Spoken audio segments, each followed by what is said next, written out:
Hello everybody, my name's Creva and welcome to Sid Meier's Civilization Beyond Earth. And this is a new game. It just released and it's a couple of hours after release now for me. And yeah, it's time to start our first Let's Play.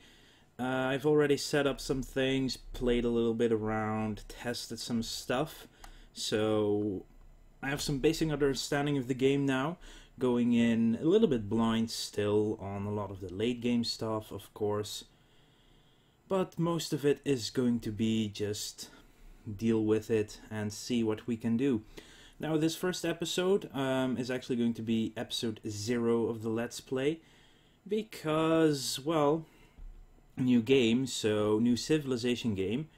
I want to show you how setting up a new game is actually like. So let's just get started. So single player, setup game. Difficulty we're gonna play is Gemini. Not going to go for the extremely hard ones right now. I've only been able to beat Immortal once so far, and trying to go at it in a new game is probably not the best solution, I suppose. So we're just gonna go with Gemini. I'm gonna put it on standard speed and standard map size. Any smaller map and we won't get to see all the AI factions appear. There are only 8 in the game, but in a minute you'll see why that is not that important compared to Civilization 5, which came out with 17 if I recall correctly. But yeah, so Gemini, standard, and standard should be fine. Now, the sponsor is basically the faction you'll be playing. And there are 8 factions to choose from, and each has a different starting bonus that kind of tends you to go into a certain direction with the game. First one is the American Reclamation Corporation, the corporation that made sure that America actually survived the Great Mistake, which is the backstory. Earth is a little bit fucked up because of all the stuff we did there, and that's why we're also going to a different planet. So the ARC helped rebuild America, and they are the ones that go into space for North America, basically. They get bonuses to covert ops and more intrigue, which is a late game feature of the game that I haven't gotten into yet, so I'm not going to pick them for now. Second is the Pan-Asian Cooperative, which is basically China and its allies. And they get bonus to wonder production and worker speed. Next is Franco-Iberia, which is the French-Spanish alliance political combination that happened after the EU fell apart because of the Great Mistake. Once again, it's why we left the planet. And they get a free technology for every 10 virtues developed. There are a total of 60 virtues in the game. They work a little bit like social policies, but also completely different. And so you could get 6 free techs if you get all the virtues. And it's not that easy to get that many virtues. So I don't think their thing is that strong at all. Next is the Slavic Federation, which is the Russia of the future, and they basically get better satellites. Orbital units stay in orbit 20% longer, and the first one launched grants a free tech. Satellites are important to help your cities grow, or usually the first one you get is a solar collector, which gives a bonus to energy, and it stays in orbit a lot longer if you are Russia, basically. Next is Australia, plus 2 trade routes available for the capital. Trade is very important in the game, I've noticed so far. It can give you a very big bonus. And getting 2 trade routes extra in your capital makes your capital that much stronger. And trade stays important throughout the game, so it's also the faction that we're going to play. I've already decided that previously, but I'm still going to tell you about the other ones. Australia is the combination of the islands in the Pacific, Indonesia, Australia, New Zealand, Polynesia, and they've all combined into trying to save their people from the rising tide of the oceans, and that was gobbling up a lot of islands over time because of global warming. Next is the Kavithan Protectorate, which is India into space. They get faster cities and outpost growing. Outposts are what your settlers will build once they reach to a new tile and you found a city. It will first be an outpost and have to grow larger to actually become a full-fledged city, making it twice as fast, as well as the border expansion of regular cities makes it also quite good for expansion.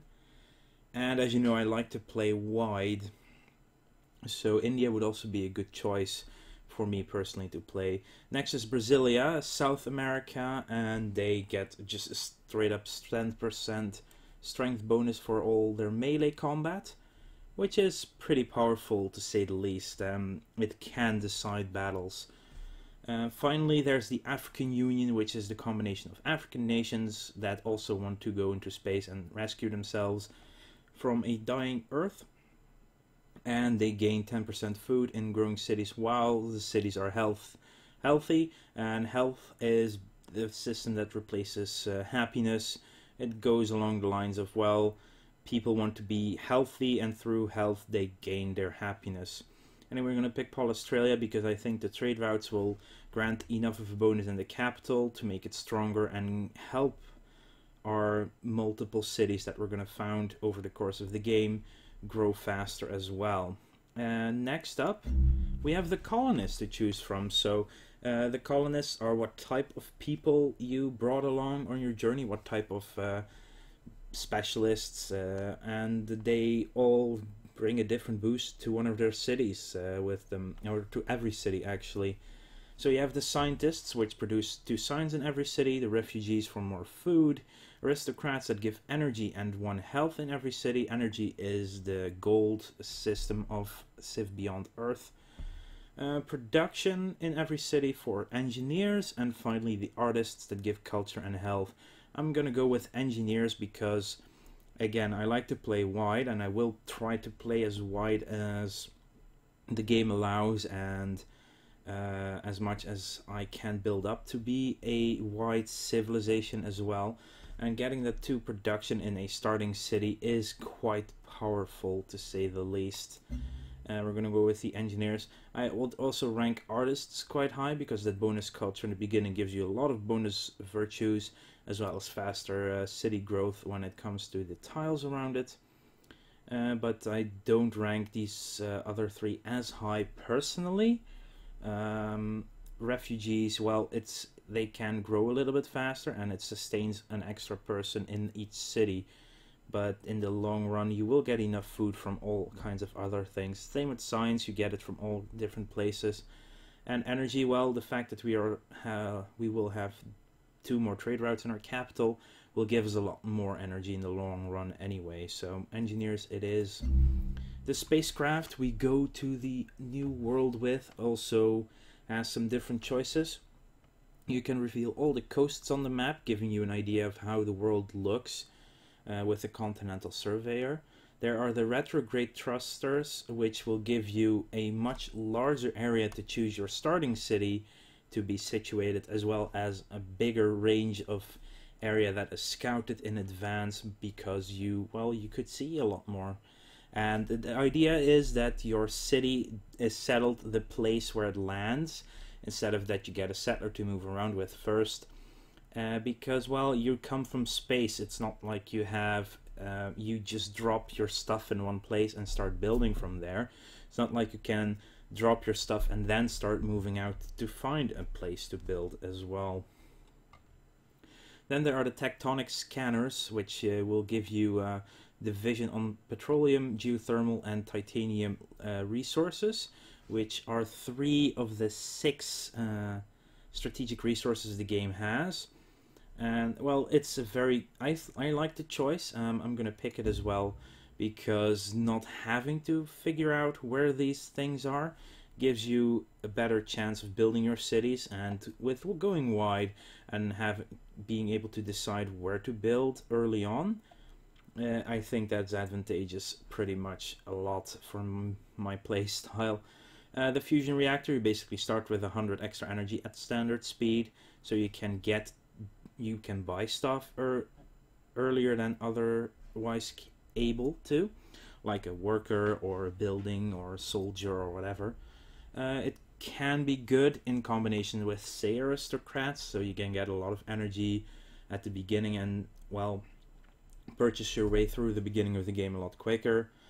It can also be very good, but I still think you can get energy fast enough early on that it's not that a necessity to have it right at the beginning.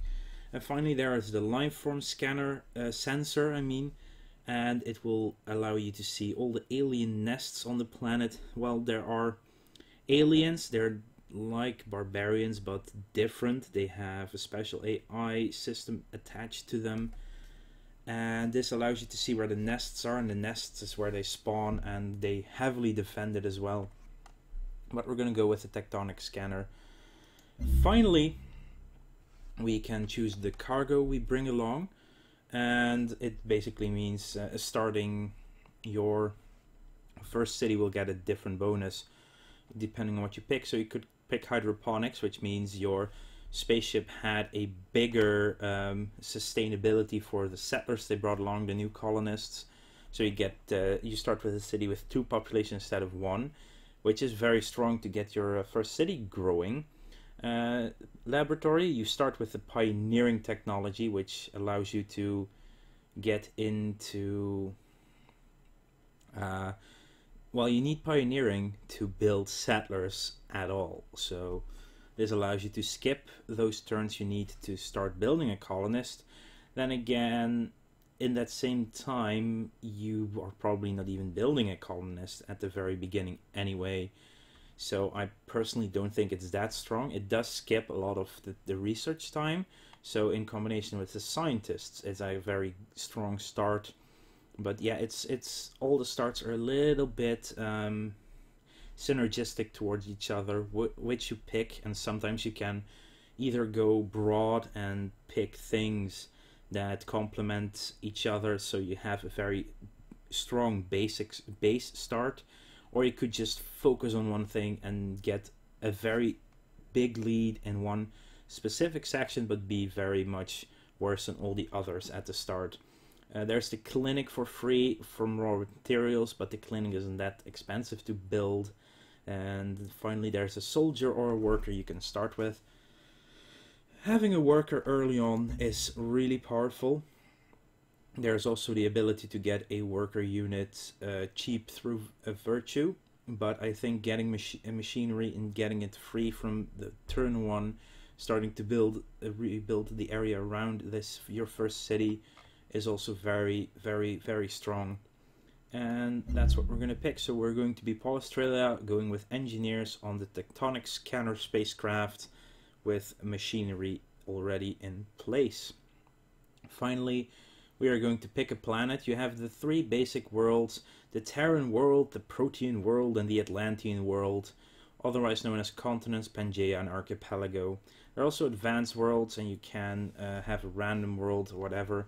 You can rescan, but the only thing it really does is change the name. And yeah, let's see, what name should we pick? Oh, Myers, like in Sid Meier. Most of these names, as far as what I was told in one of the videos that Firaxis brought out about the names of the planet, they're mostly the developers of the game that actually put their names on the planets, just as a sort of Easter egg slash, well, honoring of their hard work on the game. And I think it's we're going to play on Rizzo 425H. I'm going to play a Terran world. It's the most basic of worlds with a few continents. And Rizzo, the rat from the Muppets, seems like a very reasonable beginning. So let's start ourselves a let's play here. My people are looking for answers, but I have nothing but questions. We have much to offer. The refinement of minerals and manufacturing of goods, but who will we trade with? If they be alien, will they pay us for their own resources? If they be human, will they have need of what we create? Until I know what is out there, I won't know what to make of it. So each civilization has their own flavor. Australia is obviously the trading, the money-making nation, so aristocrats would have complemented them and their trade routes. But I think engineers are just straight out good for a white player like I am. And let's make landfall then. Oh, so it seems as if we're getting a coastal city. Over here we have fruit, fungus, more fruit, Firaxite, which is one of the 3 affinity-related strategic resources. And I would like to get Firaxite in the city. I think we're just going to go for this basic starting location that is picked out. It will reach all the resources we can see. And it's not very special, but it's decent enough. So let's make landfall.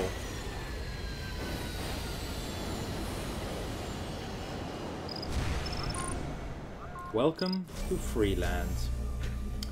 Last thing I'm going to show you in this first episode 0 will be the victory conditions. So there are 5 ways to win the game.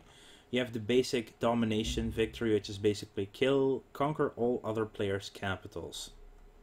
That's it. So win from everyone. Not everyone lands on turn 1, on turn 0. We're the only ones. If you're in a multiplayer game, everyone that is not AI will land on turn 0. But the AI will come in later in the game. They did not launch their rocket at the same time as you, or they basically didn't arrive at the same time for whatever reason. Anyway, domination is kill everyone else. Contact is find the people who originally settled this planet. This is an abandoned planet. There was someone before. So what happened to them? This is where you find out through this victory.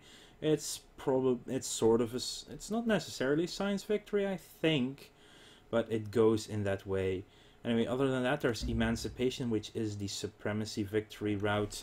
Basically, you go back home and you free everyone from what they used to be. Supremacy, the idea of developing humans into a new being, into becoming better than what they are. And emancipation makes sure that we can go back to Earth and make them happy and like us as well. Transcendence is the harmony victory condition. It is basically the planet has a sort of superorganism of such extraordinary scope. The planet is alive, like the fungus on Alpha Centauri in Civilization Alpha. Well, Sid Meier's Alpha Centauri, which is of course the spiritual successor. Yeah, so that's what harmony is. Connect to the planet. Finally, there's the Promised Land, which is exactly the opposite from emancipation. It goes with the purity affinity. Purity is we humans are the best we can be, so we need to stay pure and not deal with anything alien like harmony or anything, well, mostly robotic with supremacy. And this planet we've come to is the Promised Land, and everyone on Earth should be allowed to come as well. Anyway, I want to thank you all for watching. Make sure to stay tuned for the first real episode of this Let's Play. Also, make sure to like this video if you enjoyed it, and subscribe to the channel if you want to keep up to date in the future. I will see you guys later.